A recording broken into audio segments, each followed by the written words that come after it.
Hey guys, it's Emily back with another speed build. This time I'm doing, finally, a tiny home. I'm a little late to get on the tiny home bandwagon, but I'm bringing my first one to you here today. And it is based on a real-life tiny home. I will put the link in the description box because it is pretty awesome. It's a tiny home on wheels. It's a trailer.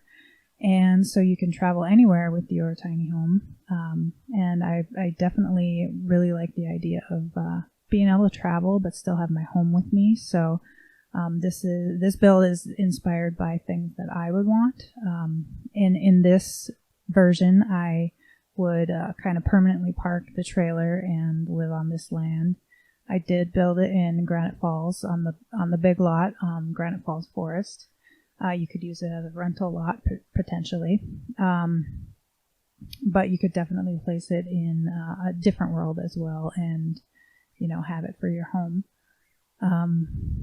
So the trailer is actually kind of a minor part of the build. As you can see here, I'm doing a lot of landscaping. I haven't really done this landscaping. I've seen other builders do it, and so I was kind of just playing around to try and make these look good. It was kind of inspired by my local area. We have a lot of we're the land of 10,000 lakes in Minnesota, and we have a lot of sort of rock outcroppings like this that surround water. And this lake is kind of small. It's kind of more like a large pond. But you wouldn't put a boat out on it. But I did include a little boat from the debug menu, just to kind of make it look a little more rustic. And I don't use terrain tools a whole lot, so that was a fun part of this build that kind of stepped out of the norm for me. And I ended up really enjoying working with it, and I'm definitely going to be doing that, more in the future. It adds a lot of creative element that I used to be a gardener in real life, and of course you're always thinking of how you can alter the terrain. So I was thinking about elements that I wanted to have, and definitely on the water would be one big one for me, and definitely areas to have flowers and vegetable garden. And these days, I don't have a big garden like I used to, but, little raised pots or something, flower pots or raised garden would be the way I would go now, just kind of a smaller scale, just because I don't have the energy for a big, large garden like I used to when I was younger.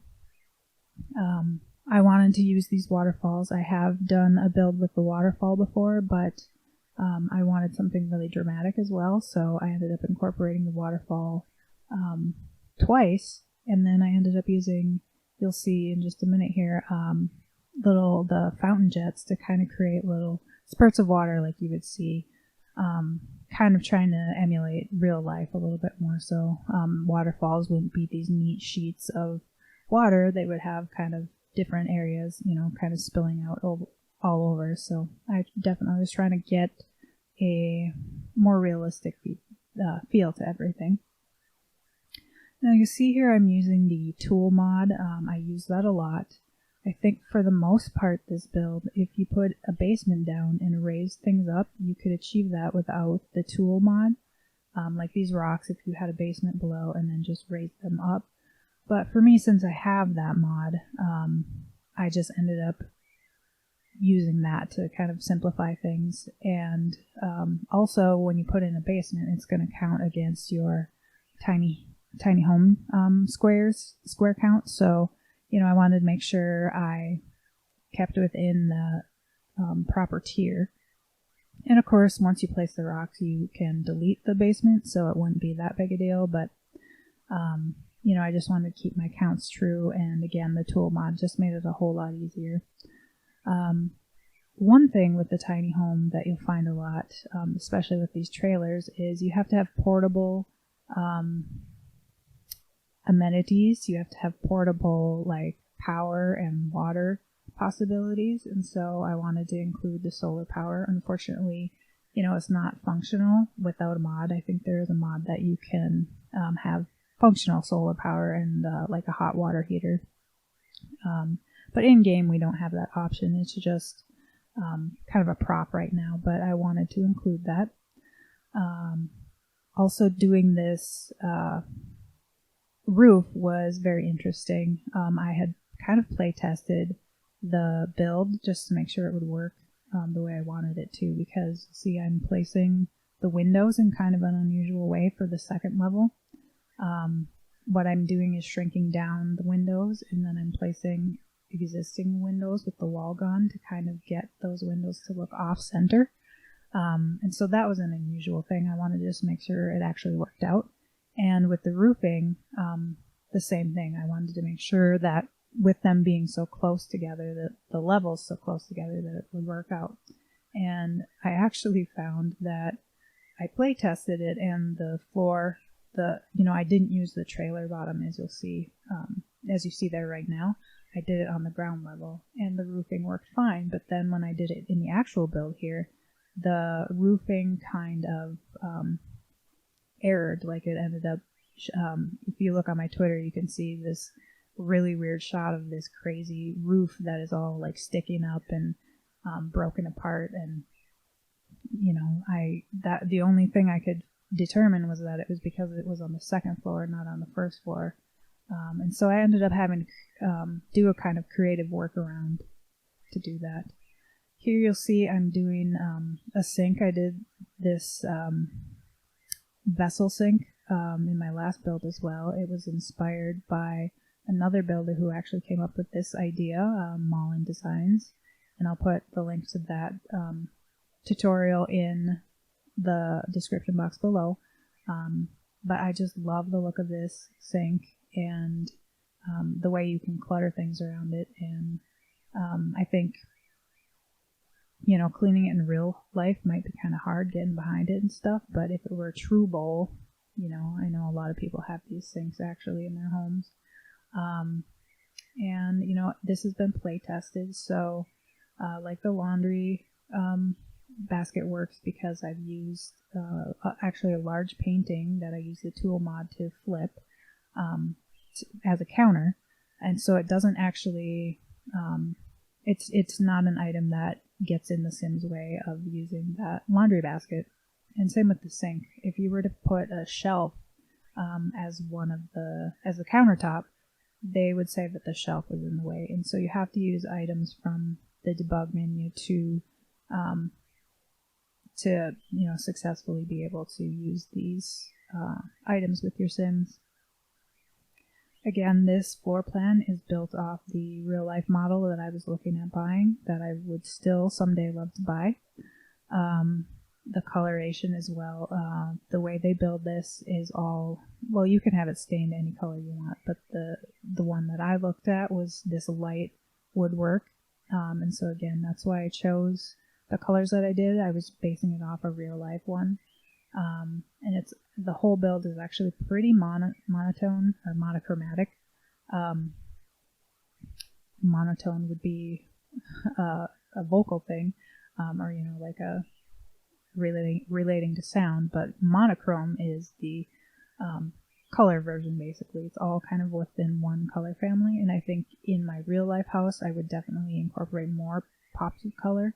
I love red walls and blue and things like that, but for this build I wanted to keep it again true to the actual build itself. Here you'll see me mimicking ladders. Of course, your Sims can climb these ladders. It's all just for looks, but again, mimicking the real life version of this build. I did put beds up on the second floor that you find, but your Sims can't actually go up there. Even if you can teleport, I play tested it and they can't teleport up there. I'm not sure why. I guess probably because the roof is so close and so it's not registering as a room. That's my only guess. And it does count toward our tile placement, but it still stayed under the 100 tiles for this tier, so I left it. And I like the idea of that the bedrooms are up there and there actually is a lot of sleeping space. but unfortunately, yeah, you can't actually use it. I would love to see ladders in real life, or in the real Sims come, like usable ladders. I know there's a lot of us out there that would like that. But for now, I'm just using shelf and, posts from the debug menu to make that look happen.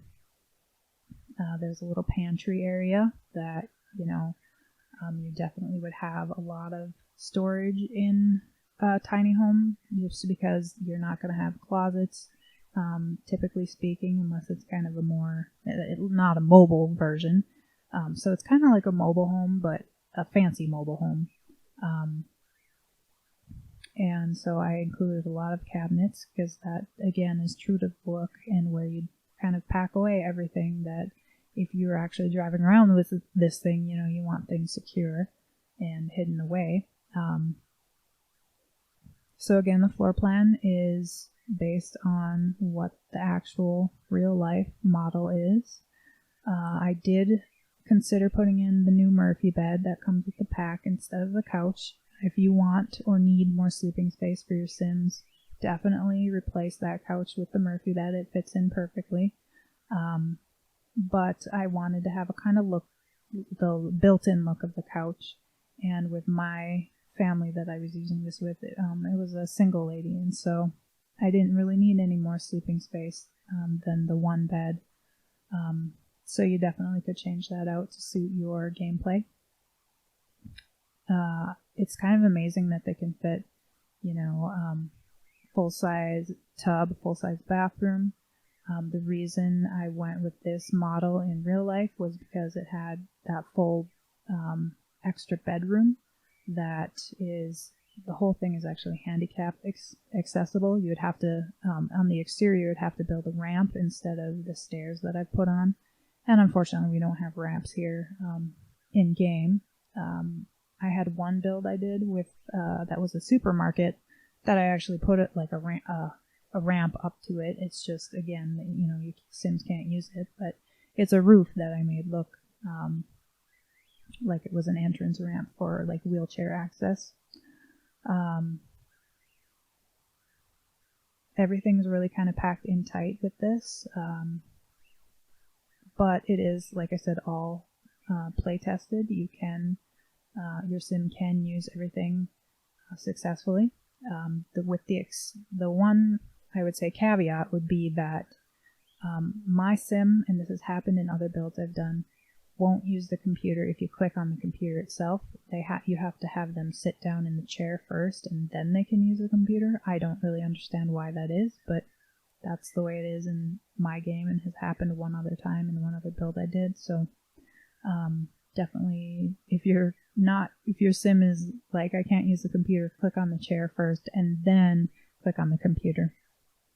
I don't know if they can get over to the second dresser. I only tested on the first one, but they definitely can use that, and since it's redundant, I wasn't too worried about them getting over there, but I liked the look of the symmetry of having two of them. The other thing, I included a little radio. I don't know if they can use that. I was imagining it as my tiny home, and I have a CPAP, and so that was kind of the closest thing I could find that looked like a CPAP. If your Sim is crabby about not being able to access the radio, change it out with something. You saw there I had put a robot doll initially, because I wanted to have something a little whimsical to represent myself. But then I thought of the CPAP, which I definitely would have next to my bed, and I use every night. So that's why that is there. And if you're wondering, why did she stick a radio way down in the corner? Well, that's because I'm pretending it was a CPAP machine. I kind of skip over the decorating of the upstairs just because, like I said, you can't see it, or you can't use it. The other areas of the yard, I knew I wanted, again, like to have a place to grow vegetables. I really love gardening with my Sims and then cooking with the stuff. I knew I wanted to have like an outdoor fireplace, because part of the awesome part of hanging out outdoors is having a cooking space and then like a fireplace, or a fire pit, I guess. And so I put originally, you'll see I build the stone surrounded fire pit up on the higher level, but I actually ended up moving it down closer to the lake. And then I have like a pergola area that's going to be the dining area. Here again, you'll see I'm doing that, the windows in a kind of way I figured out how to place those one tile windows in an off-center way. And I fill it in with some wall decoration. Okay, here is the outdoor, like a built-in rock seating area. I saw this when I'm building. I use Pinterest as an inspiration. I saw this kind of look on Pinterest, and I knew I wanted to incorporate it since I was going to have varying terrain here. And again, you could raise these up and accomplish this without that tool mod, but I used the tool mod. It was just kind of quicker and, easily consistent. So you can definitely go either way to accomplish the look.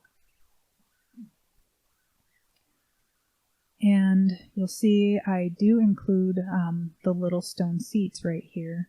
You can actually use these, so your Sims can actually sit at that, which is pretty fun. I definitely like that, you're able to actually sit around the fireplace or the fire pit